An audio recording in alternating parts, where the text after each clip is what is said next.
வரலட்சுமி நோன்பு வழிபாடு நம்ம வீட்டில் செய்யும்போது என்னென்ன விஷயங்கள் நம்ம ஞாபகத்தில் வச்சுக்கணும் அப்படின்னு சொல்லிட்டு பார்க்கலாம். இந்த விரதம் இருப்பதற்கு நம்மளோட உடம்பை ரொம்ப வருத்தி இருக்கணும்னு அவசியம் இல்லை. மனசை ஒருமுகப்படுத்தி மகாலட்சுமி தேவியை நினைச்சாலே போதும். அது மட்டும் இல்லாமல் கர்ப்பிணி பெண்களும் உடல்நிலை சரியில்லாதவங்களும் உண்ணாமல் விரதம் இருக்கணும் அப்படின்னு சொல்லிட்டு அவசியம் இல்லை. வழக்கமாக விரதம்ங்கிறது சூரிய உதயமான நேரத்துலேருந்து பூஜை நல்லபடியாக முடிகிற நேரம் வரைக்கும் இருக்கணும். இல்லை அப்படின்னு சொன்னால் நீங்கள் நல்ல நேரம் பார்த்து காலையிலையோ இல்லை சாயந்தர டைமோ அந்த மாதிரி கூட நம்ம சாமி கும்பிட்டுக்கலாம். பச்சை வாழைப்பழங்களில் இந்த நாளில் சமைக்கக்கூடாது. சுண்டல் இந்த நாளுக்கான முக்கியமான உணவுன்னு நம்ம எடுத்துக்கலாம். முதல்ல விநாயகர் பூஜை தொடங்கி கலச பூஜை, பக்தி பாடல்கள், மகாலட்சுமி பூஜை, பிரார்த்தனை, ஆரத்தி அப்படின்னு சொல்லிட்டு போகும்.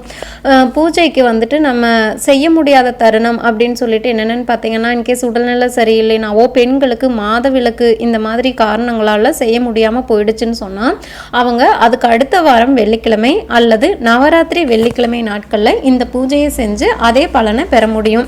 அதே மாதிரி வரலட்சுமி நோன்பு கயிறு இந்த விரதத்தோட முக்கிய பொருள்னு சொல்லணும்.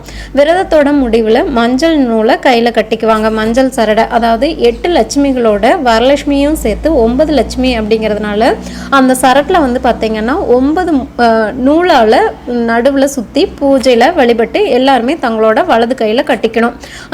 கல்யாணம் ஆகாதவங்க கையில் கட்டிக்கலாம். கல்யாணம் ஆனவங்க வந்து பார்த்திங்கன்னா கழுத்தில் கணவரை கட்டி விட சொல்லி கட்டிக்கலாம். யாரையும் இந்த பூஜையை செய்யணும் அப்படின்னு சொல்லி வற்புறுத்தக்கூடாது. ஏன்னா இந்த பூஜைங்கிறது எல்லோருமே மனசார வேண்டி வழிபடுறது முக்கியம். இந்த பூஜையை புதிதாக ஆரம்பிக்கிறீங்க அப்படின்னு சொல்லி இருந்தால் நீங்கள் அதை பற்றி நல்லா தெரிஞ்சவங்க கிட்ட முறைகளை கேட்டு நல்லா தெரிஞ்சுக்கிட்டு செய்கிறது நல்லது. பொதுவாகவே வந்து பார்த்திங்கன்னா வரலட்சுமி பூஜை அப்படிங்கிறது பிறந்த வீட்டிலேருந்து ஒரு சில பெண்கள் புகுந்த வீட்டுக்கு எடுத்துகிட்டு வருவாங்க. ஒரு சில பெண்களுக்கு வந்து பார்த்திங்கன்னா பிறந்த வீட்டில் கும்பிடாமல் இருப்பாங்க, புகுந்த வீட்டு பழக்கத்தை இது பண்ணுவாங்க. பொதுவாக பிறந்த வீடு புகுந்த வீடு 2 பக்கம் வரலட்சுமி நோன்பு நம்ம கும்பிட்றதில்லை அப்படின்னு சொன்னால் அவங்க வந்து பக்கத்தில் இருக்கிறவங்க யாராவது பூஜை செஞ்சாங்க அப்படின்னு சொன்னால் அதில் கலந்துக்கிறது ரொம்பவுமே நல்லது. ஏன்னா தமிழ்நாட்டை பொறுத்தளத்துக்கும் 2 வீடுகளில் இல்லை அப்படிங்கும்போது நம்ம அவ்வளோவா அதை வந்து நம்ம வழிபடுறது கிடையாது.